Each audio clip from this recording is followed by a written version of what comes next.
Hi all അസ്സലാമു അലൈക്കും welcome back. അപ്പോൾ ഇനി നമുക്കൊരു അടിപൊളിയായിട്ടുള്ള സിമ്പിളായിട്ടുള്ള ഒരു ബട്ടർ കേക്കിൻ്റെ റെസിപ്പി ഉണ്ടല്ലോ.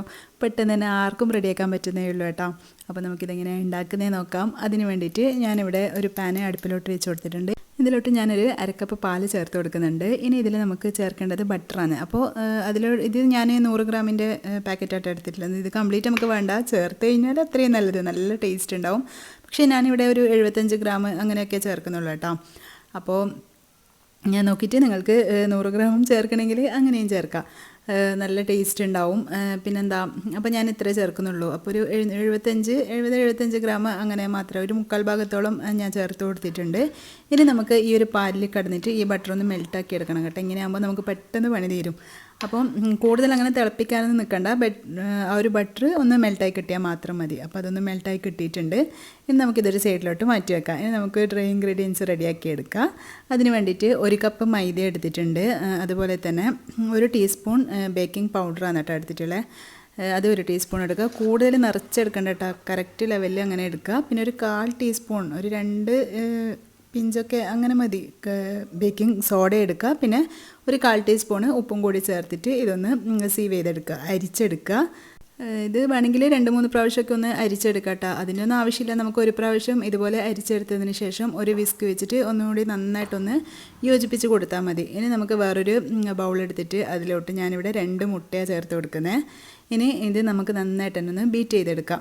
അപ്പോൾ ഇത് ബീറ്റ് ചെയ്ത് നന്നായി പതഞ്ഞ് വരുമ്പോൾ നമുക്കിതിലോട്ട് പൊടിച്ച പഞ്ചസാരയാണ് കേട്ടോ ചേർത്ത് കൊടുക്കേണ്ടത്. അപ്പോൾ ഞാനിവിടെ ഒരു 1/2 കപ്പ് പഞ്ചസാര പൊടിച്ചിട്ട് ഉണ്ടായിന്. 1/2 കപ്പ് പഞ്ചസാരയാണ് പൊടിച്ചത്. 1/2 കപ്പ് പഞ്ചസാര പൊടിച്ച് കഴിഞ്ഞാൽ ഒരു 3/4 കപ്പോളം ഉണ്ടാവും കേട്ടോ.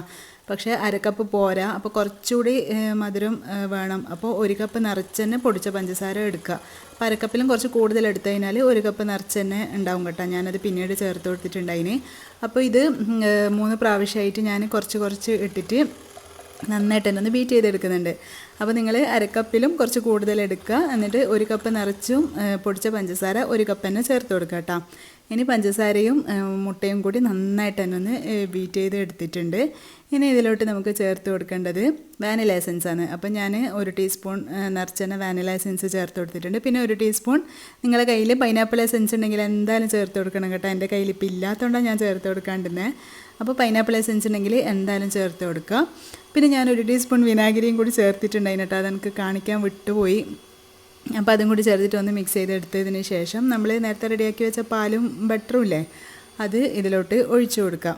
എന്നിട്ട് വീണ്ടും ഒന്ന്, പിന്നെ കൂടുതൽ അങ്ങനെ ബീറ്റ് ചെയ്യേണ്ട ആവശ്യമൊന്നുമില്ല കേട്ടോ. ജസ്റ്റ് ഒന്ന് നന്നായിട്ട് തന്നെ ഒന്ന് എല്ലാ ഭാഗത്തും ആകുന്ന രീതിയിൽ ബീറ്റ് ചെയ്തെടുത്തതിന് ശേഷം ഞാൻ പറഞ്ഞില്ല, ഒരു വിസ്ക് വെച്ചിട്ട് ഒന്നുകൂടെ നന്നായി മിക്സ് ചെയ്തിട്ട് ഈ ഒരു നമ്മുടെ ഡ്രൈ ഇൻഗ്രീഡിയൻസ് ഇല്ലേ മൈദൻ്റെ, അത് കുറച്ചായിട്ട് യോജിപ്പിച്ച് കൊടുക്കുക കേട്ടോ. അതിന് ബീറ്റർ യൂസ് ചെയ്യരുത്. അങ്ങനെ ആകുമ്പോൾ നമ്മുടെ കേക്ക് അത്ര നന്നായി കിട്ടൂല കേട്ടോ. ബീറ്റർ കൊണ്ട് കൂടുതൽ അങ്ങനെ പതപ്പിച്ച് കഴിഞ്ഞാൽ.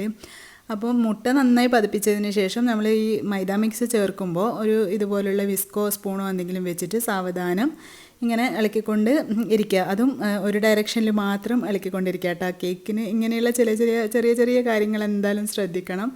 അപ്പോൾ ഒരു സൈഡിലായിട്ട് തന്നെ നമുക്ക് നന്നായിട്ടൊന്ന് മിക്സ് ചെയ്തെടുക്കുക. ഒരു ഭാഗത്തോട്ട് മാത്രം ഇളക്കിക്കൊണ്ടിരിക്കുക. പിന്നെ ഞാനിത് കുറച്ച് സ്പീഡാക്കിയതാണ് കേട്ടോ. കുറച്ച് സ്ലോയിൽ അങ്ങനെ ചെയ്തെടുത്താൽ മതി. അപ്പോൾ നമ്മുടെ ബാറ്റർ റെഡി ആയിട്ടുണ്ട്. ആ ടൈമിൽ ഞാനിവിടെ 10 മിനിറ്റ് ഓവൻ ഒന്ന് പ്രീ ഹീറ്റ് ചെയ്യാൻ വേണ്ടി വെക്കുന്നുണ്ട് കേട്ടോ. 200 ഡിഗ്രിയിൽ 10 മിനിറ്റ് ഞാനൊന്ന് പ്രീ ഹീറ്റ് ചെയ്യാൻ വേണ്ടി വെച്ചിട്ടുണ്ട്. ഇനി നമുക്കിതൊരു ബട്ടർ പേപ്പർ വെച്ച കേക്ക് ടിന്നിൽ ഒഴിച്ചു കൊടുക്കുക. എന്നിട്ട് നന്നായിട്ട് തന്നെ ഒന്ന് ടാപ്പ് ചെയ്ത് കൊടുക്കുക. അപ്പോൾ എൻ്റെ ഈ ഒരു ടിന്ന് കുറച്ച് വലുതാണ് കേട്ടോ, അതുകൊണ്ട് അത്ര കട്ടിയിൽ കിട്ടാതിരുന്നത്. നിങ്ങളെ കയ്യിൽ ഇതിലും കുറച്ച് ചെറിയ ടിന്നുകളില്ലെങ്കിൽ നിങ്ങൾക്ക് കുറച്ച് നല്ല കട്ടിയിൽ തടിയിൽ വേണമെന്നുണ്ടെങ്കിൽ കുറച്ച് എന്താ പറയുക, ഒരു 6 ഇഞ്ചിൻ്റെ ഒക്കെ ടിന്നെടുത്താൽ മതി കേട്ടോ. അപ്പോൾ നല്ല ഹൈറ്റിൽ തന്നെ കിട്ടും. ഞാൻ പിന്നെ ഇങ്ങനെ ചെറിയ പീസാക്കാമെന്ന് വിചാരിച്ചിട്ട് ഇതിൽ ചെയ്തെന്ന് മാത്രമേ ഉള്ളൂ. ഇനി നമുക്കിത് ഓവനിൽ വെച്ചിട്ട് ഒരു 180 ഡിഗ്രിയിൽ ഒരു 40 മിനിറ്റ് നന്നായിട്ട് തന്നെ ഒന്ന് ബേക്ക് ചെയ്തെടുക്കുക. പിന്നെ ഈ ഒരു എന്താ പറയുക, അളവൊക്കെ ഈ ഒരു ടൈമിങ്ങൊക്കെ ചില ഓവനിലും വ്യത്യാസം വരും. അപ്പോൾ അത് നിങ്ങൾ നോക്കിയിട്ട് ചെയ്യുക. നിങ്ങളെ ഓവനിൽ എങ്ങനെയാണെന്ന് അറിയാമല്ലോ.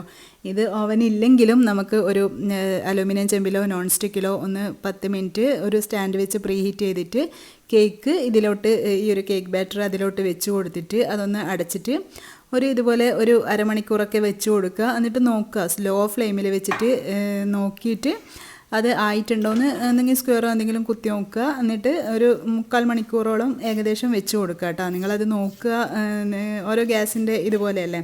കേക്ക് എന്തായാലും അരമണിക്കൂറിന് ശേഷം മാത്രമേ തുറന്ന് നോക്കാൻ പാടുള്ളൂ. കാരണം ഇടയ്ക്ക് നമ്മൾ തുറന്ന് നോക്കുമ്പോൾ എന്തായാലും കേക്ക് ഒന്ന് താഴ്ന്നു പോകും കേട്ടോ. നമുക്ക് കറക്റ്റ് ആ ഒരു ഇതിൽ കിട്ടൂല. അപ്പോൾ അത് മാത്രം ശ്രദ്ധിച്ചാൽ മതി. അപ്പോൾ നമ്മുടെ അടിപൊളിയായിട്ടുള്ള ബട്ടർ കേക്ക് ഇവിടെ റെഡി ആയിട്ടുണ്ട്. നമ്മൾ കുട്ടികളൊക്കെ സ്കൂളിൽ വരുന്ന ടൈം ആകുമ്പോഴേക്കും പെട്ടെന്ന് തന്നെ റെഡിയാക്കാൻ പറ്റുന്നതല്ലേ ഉള്ളൂ. കാരണം വേറെ പണിയൊന്നുമില്ല. അതൊന്ന് ബേക്കായി കിട്ടേണ്ട ടൈം മാത്രമേ ഉള്ളൂ. പക്ഷേ നമ്മൾ ബട്ടർ കേക്കായി ഉണ്ടാക്കി കഴിഞ്ഞാൽ എന്തായാലും പിറ്റേന്ന് എടുക്കും കേട്ടോ അതിൻ്റെ കറക്റ്റ് ടേസ്റ്റ് കിട്ടുക. ഏത് കേക്കായാലും നമ്മൾ ഇന്ന് ബേക്ക് ചെയ്തിട്ട്, പ്ലം കേക്കൊക്കെ അങ്ങനെയല്ലേ, ഇന്ന് ബേക്ക് ചെയ്തിട്ട് നാളെ എടുക്കുമ്പോൾ അതിൻ്റെ കറക്റ്റ് ടേസ്റ്റ് ഉണ്ടാവുക. ഒരിക്കലും ചൂടോടെ അത്ര ടേസ്റ്റ് ഉണ്ടാവില്ല. ഞാനിത് നന്നായി തണിഞ്ഞതിന് ശേഷമാണ് കട്ട് ചെയ്യുന്നത് കേട്ടോ. രാവിലെ ഉണ്ടാക്കി വെച്ചിട്ട് വൈകുന്നേരം ഞാനിത് കട്ട് ചെയ്യുന്നത്. അപ്പം അങ്ങനെ എന്തായാലും കുറച്ച് സമയം കഴിഞ്ഞിട്ട് എടുക്കുമ്പോൾ മാത്രം ആ ഒരു കേക്കിൻ്റെ നല്ല കറക്റ്റ് ടേസ്റ്റും ഇതൊക്കെ കിട്ടുക. പിറ്റേന്നായാൽ അത്രയും നല്ല.